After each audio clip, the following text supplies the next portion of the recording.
புதுவரவு பார்வையாளர்களுக்கு வணக்கம். இது செய்தி அலசல். நான் உங்கள் ரமேஷ் பாபு.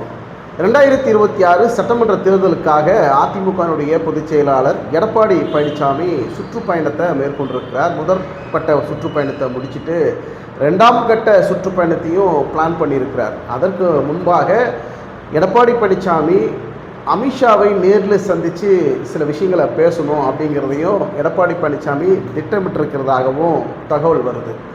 இந்த சுற்றுப்பயணத்தில் மக்கள் மத்தியில் எடப்பாடி பழனிசாமிக்கு வரவேற்பு இருக்கா, எதிர்ப்பு இருக்கா, ஆதரவு இருக்கா, அங்கே வரக்கூடிய அந்த மக்கள் தேர்தல் நேரத்தில் வாக்குகளாக பதிவு செய்யக்கூடிய ஒரு சூழல் இருக்கா உள்ளிட்ட பல்வேறு விஷயங்கள் எடப்பாடி பழனிசாமிக்கு ஒரு மிகப்பெரிய ஒரு குழப்பமான ஒரு சூழல் இருக்கிறதா, இல்லை தெளிவான மனநிலையில் இருக்கிறாராங்கிற அளவில் இன்றைக்கி அந்த சுற்றுப்பயணங்கிறது போய்கிட்டு இருக்கு. திமுகவை எப்போவுமே கடுமையாக விமர்சனம் பண்ணாமல் இருந்த எடப்பாடி பழனிசாமி இப்போ சுற்றுப்பயணத்தில் விமர்சனம் பண்ணுறார். எடப்பாடி பழனிசாமியை எப்போவுமே திமுக, அதாவது தமிழக முதலமைச்சர் மு க ஸ்டாலின் அவர்கள் எடப்பாடி பழனிசாமி எவ்வளோ கேள்வி கேட்டாலும் அரசாங்கத்தின் மீதோ திமுக மீதோ முதல்வர் மீதோ பல்வேறு விமர்சனங்களை அதிமுகவுடைய பொதுச் செயலாளர் எடப்பாடி பழனிசாமி நிறைய கருத்துக்களை முன் வச்சிருக்கிறார். அதற்கெல்லாம் எதற்குமே தமிழக முதலமைச்சர் மு க ஸ்டாலின் அவர்கள் ஒரு பதிலையும் ஒரு ரியாக்ஷனும் கொடுத்ததே இல்லை. ஆனால் இப்போ களம் எப்படி மாறி இருக்குன்னா, 2026 சட்டமன்ற தேர்தல் நெருங்கிட்டு இருக்கு. இன்னும் 8 மாதங்களே இருக்கக்கூடிய இந்த சூழலில் இப்போ அதிமுகவுடைய பொதுச் செயலாளர், திமுகவுடைய தலைவர், தமிழக முதலமைச்சர் மு க ஸ்டாலின் இப்போ மாறி மாறி அவருடைய கருத்துக்களை முன்வைக்கிறாங்க. எடப்பாடி பழனிசாமி அவருடைய கருத்தை முன்வைக்கிறார். அதற்கு பதிலடி கொடுக்குற வகையில் திமுகனுடைய தலைவர், தமிழக முதலமைச்சர் மு க ஸ்டாலின் அவர்கள் அதற்கு பதிலடி கொடுக்குற வகையில் பதில் போய்கிட்டே இருக்குது. இதற்கு முன்பாக இந்த காரசாரமான விவாதம் நடக்கலை. காரசாரமான கருத்து முரண்பாடுகள் பெரிய அளவில் இவர் கேள்வி கேட்க அவர் பதில் சொல்ல, அவர் பதில் சொல்ல இவர் கேள்வி கேட்க எதுவுமே நடக்கலை. ஆனால் இப்போ தேர்தல் களம் அப்படின்னு வந்துட்ட பிறகு திமுக அதிமுக விமர்சனம் பண்ணி பேசுகிறதும், அதிமுக திமுக விமர்சனம் பண்ணி பேசுகிறதும் இப்போ ட்ரெண்ட் ஆகிடுச்சு. காரணம் என்னென்னா, 2026 சட்டமன்ற தேர்தல் நெருங்கிட்டு இருக்கு. இன்னும் 8 மாதங்கள் இருக்கக்கூடிய சூழலில் எங்களுக்கு எதிரி திமுக தான் அப்படின்னு எடப்பாடி பழனிசாமி சொல்ல, எங்களுக்கு எதிரி அதிமுக தாங்க அப்படின்னு திமுகனுடைய தலைவர் தமிழக முதல்வர் மு க ஸ்டாலின் சொல்ல, இப்போ 2 பேருக்குமே இப்போ போர்க்களம் முட்டிக்கிட்டு இருக்குது. தேர்தலில் யார் வெற்றி பெறுவது, மீண்டும் யார் ஆட்சி அமைக்கிறது அப்படிங்கிறதுல கடுமையான போட்டி. இப்போ மற்ற கட்சியெல்லாம் கிடையாது, ஒன்லி திமுக அதிமுக, இதான் இவங்களுக்குள்ள போட்டி. இப்படி இருக்கின்ற சூழலில் திமுக 234 தொகுதிகளில் 200 தொகுதிகளில் நான் திட்டமிட்டு இலக்கை நிர்ணயிச்சிட்டுங்க, அடிச்சே ஆகும், நாங்கள் வெற்றி பெற்று ஆகும் அப்படின்னு திமுகனுடைய இலக்கு. இதை கேள்விப்பட்டு இதை சுதாரித்து கொண்டு எடப்பாடி பழனிசாமி என்ன பண்ணார்னா, நீங்கள் 200 தானே, நான் 210 தொகுதியை ஜெயிக்க போகிறோம் பாருங்க அப்படின்னு அதிமுகவுடைய பொதுச் செயலாளர் எடப்பாடி பழனிசாமி அவர் ஒரு பக்கம் 210 தொகுதிகளை நாங்கள் ஜெயிக்கிறோம் பாருங்க அப்படின்னு.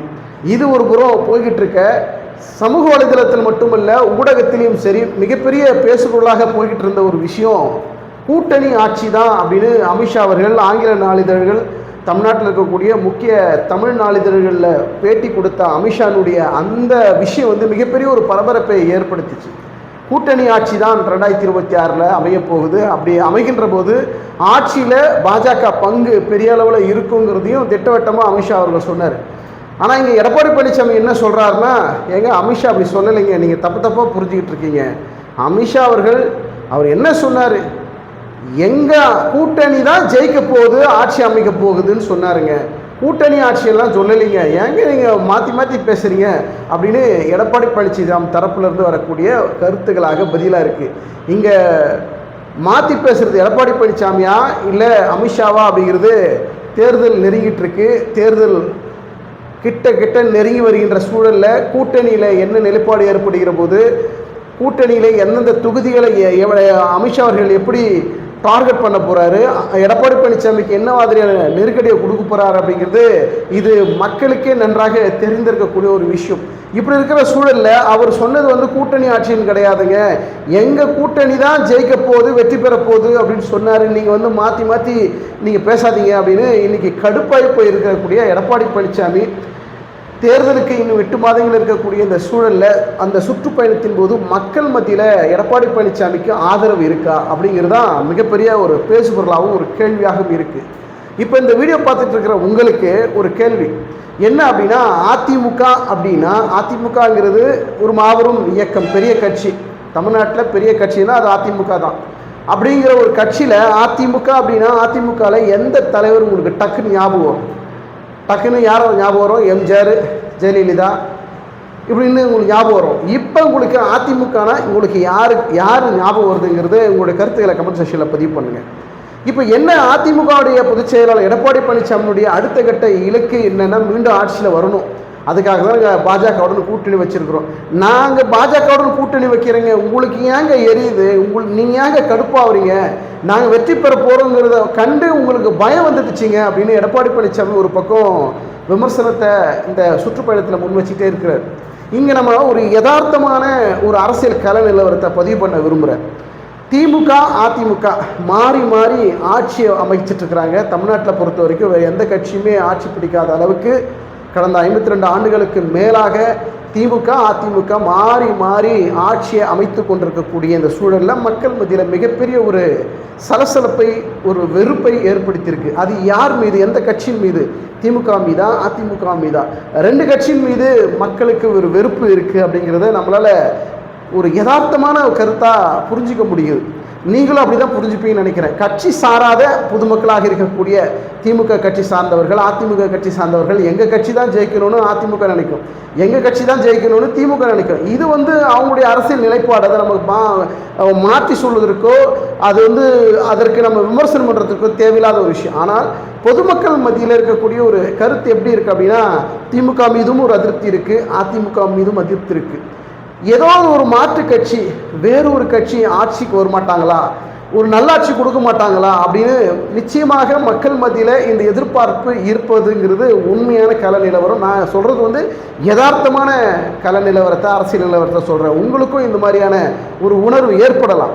அப்படிதான் அதாவது தேமுதிக கட்சியினுடைய நிறுவன தலைவர் விஜயகாந்த் அவர்கள் அவருடைய அரசியல் பயணத்தில் எதிர்க்கட்சி அந்தஸ்து கூட பெற்று மிகப்பெரிய ஒரு மாற்றத்தை ஏற்படுத்தணும், அதாவது அடுத்த ஆட்சியை அடுத்த முதல்வர் விஜயகாந்த் அவர்கள் தான் வரப்போகிறாருங்கிற அளவில் மக்கள் மத்தியில் பெரிய அளவில் ஒரு பெரிய ஒரு ரீச் கொடுத்தாரு.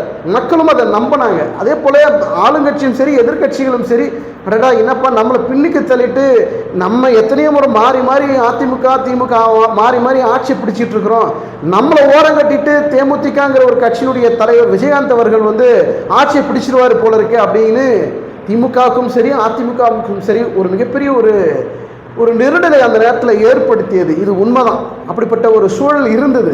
இன்றைக்கும் அதே சூழல் மக்கள் மத்தியில் இருக்குது அப்படிங்கிறது தான் நம்மளுடைய கருத்து கணிப்பாக பார்க்குறோம்.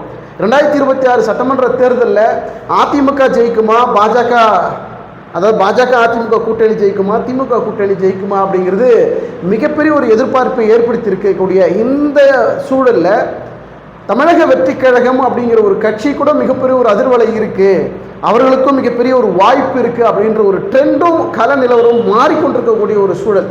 கடந்த பல வீடியோக்களை நம்ம முன் வச்சிருக்கக்கூடிய ஒரு விஷயம் என்னன்னா, 2026 சட்டமன்ற தேர்தலுங்கிறது இதற்கு முன்பாக நடந்திராத தேர்தலாக ஒரு விசித்திரமான, வித்தியாசமான, நெருக்கடியான, எல்லா தேர்தலும் நெருக்கடியான தேர்தல் தான், ஆனால் 2026 தேர்தல் போல இதற்கு முன்பு நடந்திருக்காது, அப்படிப்பட்ட ஒரு தேர்தலாகத்தான் இந்த தேர்தல் இருக்கும் அப்படின்னு பல வீடியோக்களில் முன்பு நம்ம பேசியிருப்போம். அதே தான் 2026 தேர்தலில் மிகப்பெரிய ஒரு விசித்திரமான விஷயம்லாம் நடக்க போகுது. தமிழக வெற்றி கழகத்திற்கு என்ன மாதிரியான தாக்கத்தை இந்த தேர்தல் களத்தில் ஏற்படுத்த போகிறாங்கிறத பொறுத்து தான் திமுக அதிமுக கூட்டணிகள் வெல்லுமா அப்படிங்கிறது ஒரு நிலைப்பாடு எடுக்கக்கூடிய ஒரு சூழல் இருக்கும். ஆனால் எல்லாருக்கும் ஒரு மனக்கசப்பு இருக்கும். இல்லை எங்கள் கூட்டணி ஜெயிக்கணும் அவரவர்கள் சொல்லலாம். ஆனால் இங்கே அந்த கூட்டணிகளை உடைப்பதற்கோ அந்த கூட்டணியில் இருக்கக்கூடிய வாக்குகளை உடைப்பதற்கோ இன்னொரு கட்சி ஒரு பலமாக கால் ஊன்றி வரக்கூடிய ஒரு சூழலில் வாக்குகள் சிதறக்கூடிய ஒரு சூழல் இருக்குது. அதாவது முதல் முறையாக வாக்கு செலுத்துகிறவர்களும் சரி, இல்லை ஏற்கனவே வாக்காளர்களாக இருந்து பல தேர்தலில் வாக்கு செலுத்தியவர்கள் கூட இந்த முறை நம்ம மாற்றி தான் போட்டு பார்க்கலாமேங்கிற ஒரு யோசனைக்கும் நம்ம முதல்ல சொன்ன மாதிரி தான் திமுக அதிமுக மாறி மாறி ஆட்சி பிடிக்கிறாங்க. வேறொரு கட்சி, வேறொரு தலைவன், வேறொரு முதல்வர் வரட்டும், மக்களுக்கு நன்மை எதனா நடக்குமா பார்க்கலாமே அப்படிங்கிற ஒரு எதிர்பார்ப்பில் இருக்கக்கூடிய மக்கள் கூட இப்போ அப்படி தான் நினைப்பாங்க. இவர்களுக்கு மாற்றி மாற்றி ஓட்டு போட்டுட்டோம், யாருக்காவது இப்போ மாற்றி வேறொரு முதல்வர் வருவதற்கு ஓட்டு போடலாம் அப்படின்னு மாற்று யோசனையில் கூட சில மக்கள் இருக்கிறார்கள் அப்படிங்கிறது நம்மளால் புரிந்து கொள்ள முடிகிறது.